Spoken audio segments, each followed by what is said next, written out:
Hello guys, welcome back to our channel. Well, this is getting really interesting. This issue of Ipob being banned in Rivers State has generated a whole lot of controversies online and offline. But before we go into the news, to tell you the newest version of this whole thing, we'd like you to subscribe to our channel by clicking on the red subscribe button.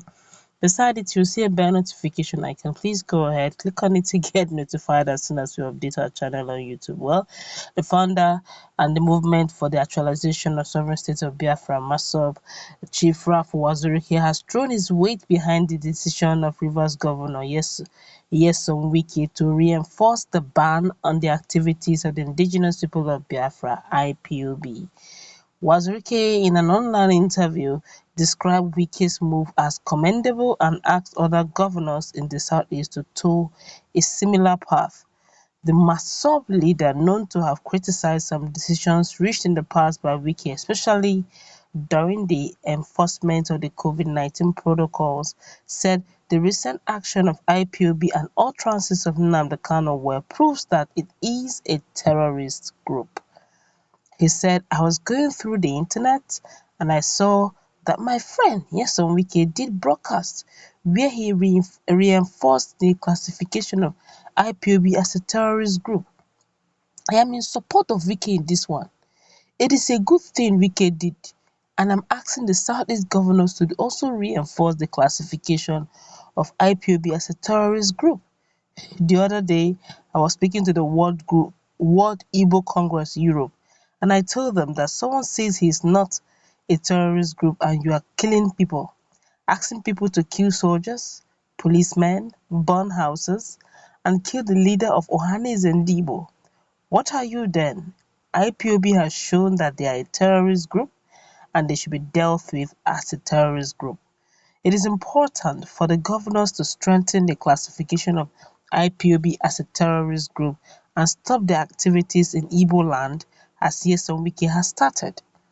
I want the Yoruba people to know that someone as low as Kanu cannot speak for us.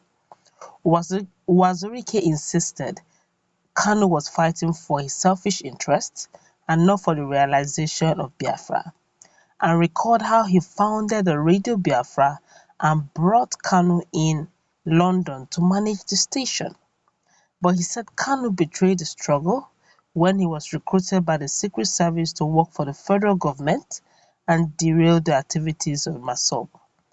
He said, "If IPOB is fighting for Biafra, I should be the happiest for it because they are helping in facilitating the realization of Biafra." Not many people know how Nnamdi Kanu came into the picture. Not many people knew that Nnamdi Kanu was picked up by me in 2009. Not many people knew that I went to London and opened Radio Biafra London. Not many people knew at what stage the DSS came in and snatched Nnamdi Kanu from me. Kanu was not the only person DSS took away from me to do a yeoman job for them. The first was one Ambrose Anyaso, who was detained with me. They called him out and promised him heaven and earth to work against me to bring the struggle down. He agreed with them because two of us were detained at underground facility in Abuja for 6 months. When he came out, Anyaso told me everything but said he would not do that. The next person they approached was Arinze Ibani. They all refused because they were my loyal colleagues.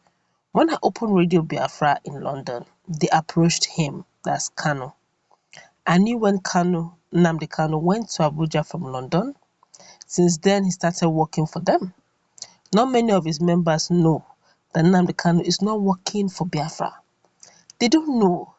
Those that are harassing people and insulting me don't know that their so-called supreme leader is not working for them.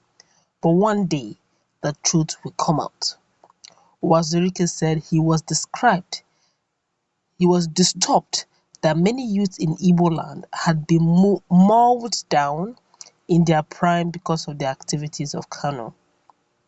He said the Ipob leader was using the youths to attack the federal government because he had fallen out with the government, insisting that he was on a mission to instigate riots to destabilize the country. The Masob leader also condemned the destruction of properties and the invasion of the Oba's palace in Lagos, but swore that no Igbo person was involved in the mayhem as claimed by Kanu.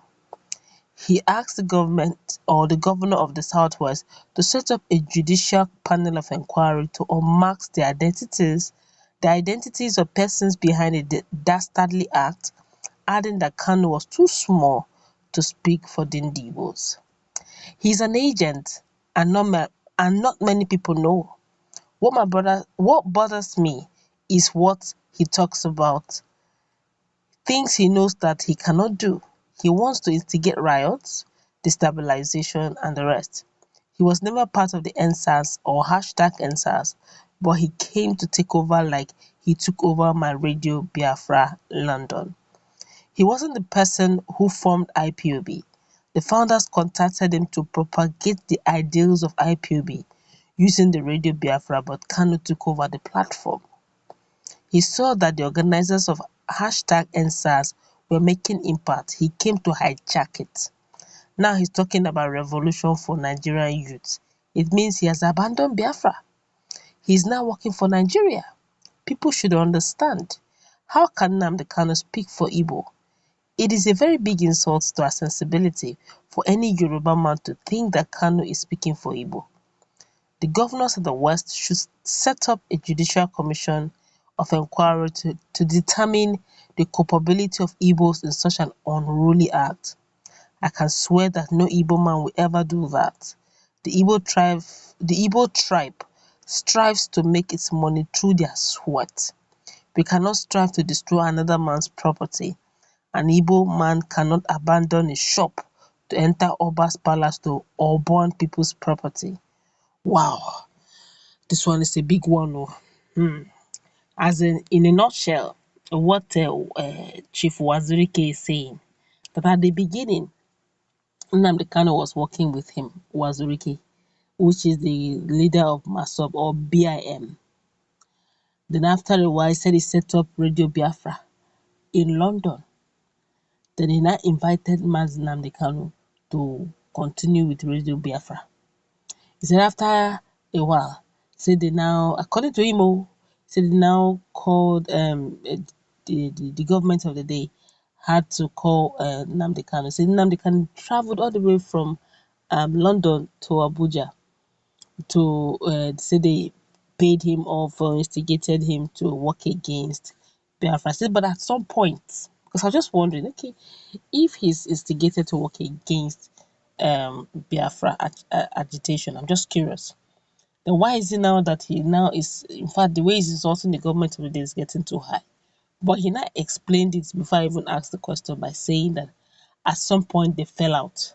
Yeah, the Mazen Nnamdi Kanu and the federal government fell out. And for that reason now, he now decided to work against the government of the day.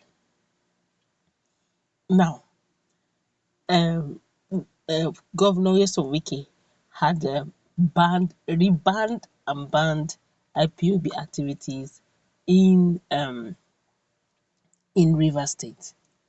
What he did not ban is Masob. He was specific. He didn't say, he said IPOB. Don't forget that on Monday already they have stated a date for quote and unquote evangelism for agitation for actualization of Biafra for IPOB members. They said in all Biafra land. And based on what I've been hearing Nnamdi Kanu talking, he said rivers belong to Biafra. Governor Nyesom Wike of Rivers State had already marked them and told them, look, Rivers is not Biafra, and he doesn't know anything about Biafra, and he will not accept any movement, meetings of any kind by IPOB members, and he's putting the securities on red alert. By Monday, and there's a Stanley, he has put 50 million naira bounty over his head that if anybody should see him, should bring him and come and collect 50 million naira, his whereabouts for prosecution. It's getting dirtier, it's getting messier. Uwazuruike has thrown his support for Wike. Chief Uwazuruike has thrown his support for His Excellency Governor Nyesom Wike. Let's see how this plays out. Monday is just about the corner. We'll give you updates as soon as information reaches us. Have a nice time. Let's meet in our comment section. What's your take on all these things Uwazuruike, Chief Uwazuruike has revealed? Please, no hate words. Let's just